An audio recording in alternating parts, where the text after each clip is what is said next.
థియేటర్లు బుక్ చేశారు, పేపర్లలో యాడ్లు వేశారు, టీవీ ఛానల్స్లో యాడ్లు వేశారు, ఇంటర్వ్యూలు స్లాట్లు కొని ప్లే చేశారు. మరి ఈ కసరత్ అంతటికి కనీసం ఒక 30 to 40 crores అన్న అయి ఉంటుంది కదా వాళ్ళకి జాతీయ స్థాయిలో. అవును సార్. థియేటర్ల రెంట్లతో సహా అలాగే క్యూబిక్ కట్టుంటారుగా కొంత అన్ని చోట్ల. ఈ డబ్బులన్నీ క్యాలిక్యులేట్ చేస్తే కనీసం 30 to 40 lakhs 30 to 40 crores అవుతుంది కదా. అది ఎవరు తిన్నట్టు? ఇప్పుడు ఆ నష్టం కూడా భర్తీ చేసుకోవాలి దీనిలో. సో చాలా ఉంది వ్యవహారం. ఒకటి క్లియరెన్స్ వచ్చింది అనేది ఒకటే పాజిటివ్. అక్కడితో తృప్తి పడిపోవటం. డేట్ వాళ్ళు ఎప్పుడు చెప్తే లేదు నెక్స్ట్ ఇయర్ అక్టోబర్ అన్నా భరించక తప్పదు. ఇప్పుడు అనేక సినిమాలు విశ్వంభర చూస్తూనే ఉన్నాం కదా, 2 సార్లు పోస్ట్పోన్ అయింది, మళ్ళీ పోస్ట్పోన్ 26 మధ్యలోకి వెళ్ళింది. అది జనవరి కూడా కాదు. అందుకని జరుగుతాయి ఇలాంటివి. గతంలో కూడా జరిగాయి. బాలకృష్ణ గారు నరసింహనాయుడు సినిమాకి కూడా మార్నింగ్ షో పడలేదు, ఫస్ట్ షో నుంచే సినిమా వచ్చింది. అలాగే నరసింహుడు అనే జూనియర్ ఎన్టీఆర్ సినిమా కూడా అదే జరిగింది. అది కూడా ఈవినింగ్ షో పడింది. ఈవినింగ్ కూడా కాదు, నైట్ షోనే. ఈ లోపు ప్రొడ్యూసర్ వెళ్ళి ట్యాంక్ బండ్లో దూకాడు. సినిమా ఏమో తెర మీద పడాలి, ఇక్కడ సినిమా పడలా, కానీ ప్రొడ్యూసర్ మాత్రం ట్యాంక్ బండ్లో పడ్డాడు. చెంగళ వెంకట్రావు గారు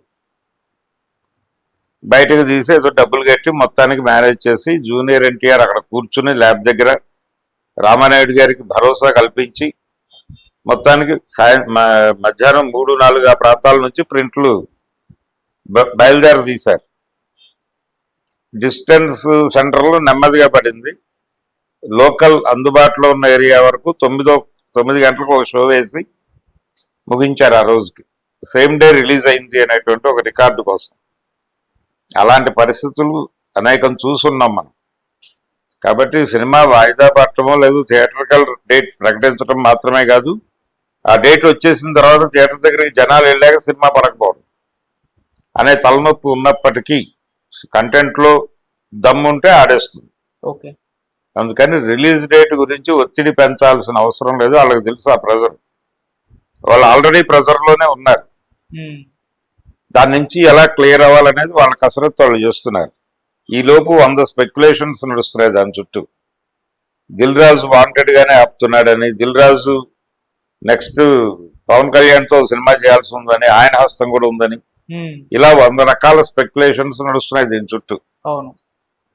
ఇవన్నీ పక్కన పెట్టేసి వాళ్ళు 14 రీల్స్ ప్లస్ వాళ్ళు ముందు వాళ్ళ గొడవ వాళ్ళు క్లియర్ చేసుకుని ఎక్కడ రిలీజ్ డేట్ ఉంది అనేది ఒక కసరత్తు కంప్లీట్ అయిపోయిన తర్వాత మిగిలినవన్నీ సాఫీగా నడిచిపోయాయి. అందుకనే సాఫీగా నడిచిపోతుందనే ఆశిద్దాం. సార్ అంటే సంక్రాంతికి అయితే బెటర్ అని కూడా కొంతమంది ఆశిస్తున్నారు సార్. అంటే పోటీ ఉంటుంది, ప్రభాస్ గారి సినిమా ఉంది, మళ్ళీ చిరంజీవి గారి సినిమా ఉంది, చిరంజీవి గారితో క్లాష్ కూడా బాగుంటుంది అని చెప్పేసి అలా ఎలా ఉంటుంది సార్ సంక్రాంతికి? అంటే ఓటీటీతో లింక్ అయి ఉన్న గొడవ ఇంకోటి ఉంది రిలీజ్ డేట్ కి. రిలీజ్ డేట్ కి వాళ్ళు ఎప్పుడు సినిమా వేయదలుచుకున్నారో దానికంటే 40 రోజుల ముందు సినిమా రిలీజ్ కావాలి.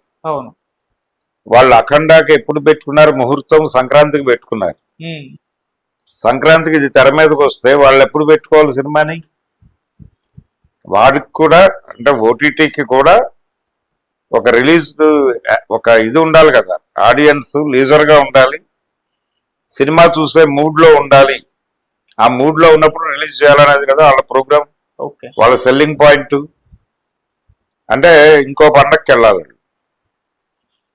అందుకనే బుక్ మై షోలో 26 అనేసి సార్ వేయటానికి కారణం అదే. ఇది గనక పోస్ట్ పోన్ అవటం అంటూ జరిగింది కాబట్టి ఇమ్మీడియట్ గా విత్ ఇన్ డిసెంబర్ అయితే కొంత మేరకు సేఫ్. డిసెంబర్ మధ్యలో 15వ తారీఖు లోపు రిలీజ్ అయిపోతే అక్కడ ఏదో రకంగా మాట్లాడుకుని 1 వారం 10 రోజుల తేడాలో ఓటీటీలో సినిమా పెట్టించేయచ్చు. ఇది గనక డిలే అయిపోతే నెలాఖరికి వెళ్ళిపోయి జనవరిలోకి వెళ్ళిపోతే ఓటీటీ వాడు అగ్రిమెంట్ క్యాన్సిల్ చేసుకుంటే ఏంటి పరిస్థితి? సో ఆ ప్రాబ్లం ఉంది.